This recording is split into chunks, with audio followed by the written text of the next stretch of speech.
Hello everybody, Dan here with Backyard Flair down in Tucson. If you've ever considered a DIY project like an outdoor fireplace or an outdoor kitchen, building those out of masonry, they're very, very heavy structures, sometimes in the several thousands of pounds if you get to a good sized fireplace. When you're building with that kind of weight, you want to make sure you have a support structure underneath that with regard to a foundation, concrete slab. So what we're going to do here today is we're going to go ahead and show you some of the things that we're doing in preparation for building your fireplace and actually pouring this slab ahead of time. You're going to need to have some wood, some rebar, some wire, concrete, something to mix in, and we're going to be able to show you how to pour that concrete slab the right way. Now, this is not going to tell you how thick that your concrete slab needs to be, because there is no one answer to that question. Everybody's different with regard to ground prep, to undermining, water issues, settling, soil type. There's a lot of things that go into how thick your slab needs to be. Sometimes even frost line will dictate how deep the slab can be. Here in Arizona, we can pour a 3 or 4 inch slab and build on that with a several thousand pound structure, and we would be just fine. That may not be the case for your geographic area, so just keep that in mind. Okay, so what we've done is we've actually built a box out of 2x4.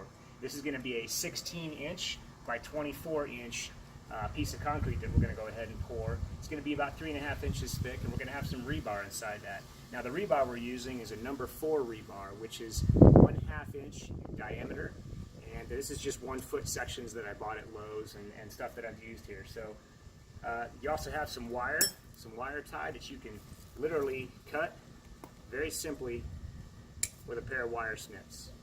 That's going to be used to hold the rebar together to build a grid. This grid is going to be inside the concrete when you pour, and this is not really to scale, but it's usually about a 1 foot grid that you're going to be building out of rebar. Okay, so what we've got is we've got the mixed concrete right there. I did about a bag and just a little bit more from the second bag. Added the water, and I actually mixed as per the instructions on the bag. It's very important that you do that. So we're going to go ahead and start putting the concrete in the form. What I've done is I've actually put a couple little rocks underneath each end of the rebar. That just holds it off the ground a little bit and gets it inside the middle of the concrete. There are actual small concrete structures, little forms that you can buy for that purpose. I figured my slab is only 3.5 inches thick. Just going to use small rocks to get that done. So we're going to start putting the concrete in the form.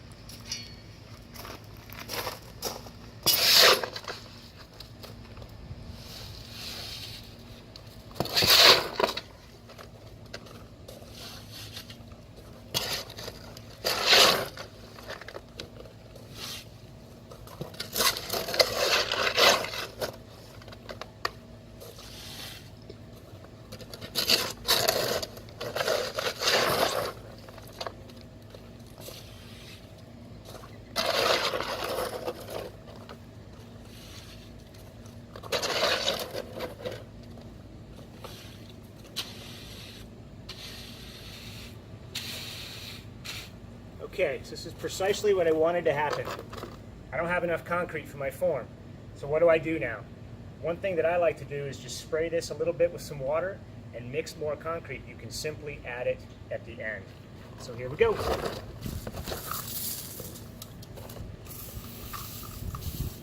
All you're doing is keeping that wet.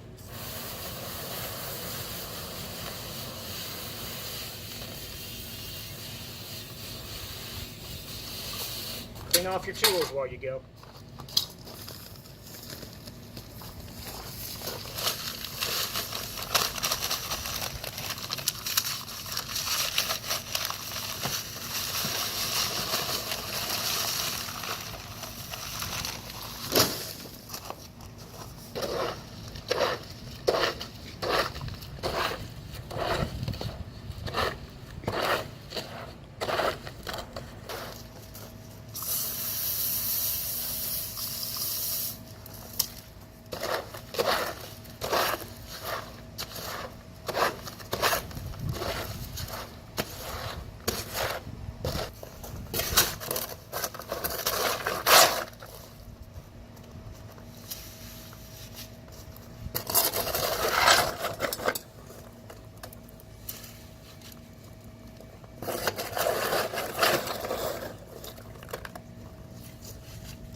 have a lot of concrete in your form, you can actually use some wood to actually screed off the top. But if all you're doing is just pouring a little bit of a structure to hold some weight, and you don't have to be perfect with it, just use your little trowel. It's pretty simple.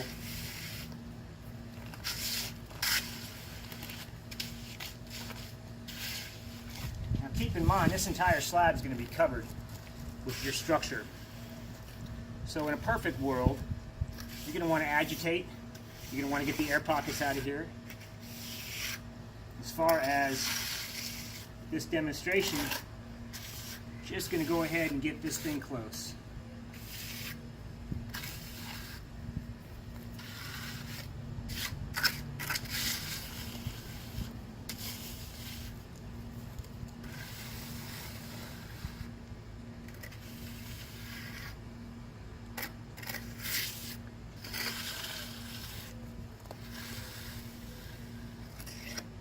Alright, there you have it, folks. It's literally that simple. In another day or so, we'll be able to pull these forms off, and I'll have a perfect 16 by 24 slab of concrete ready to put some block on.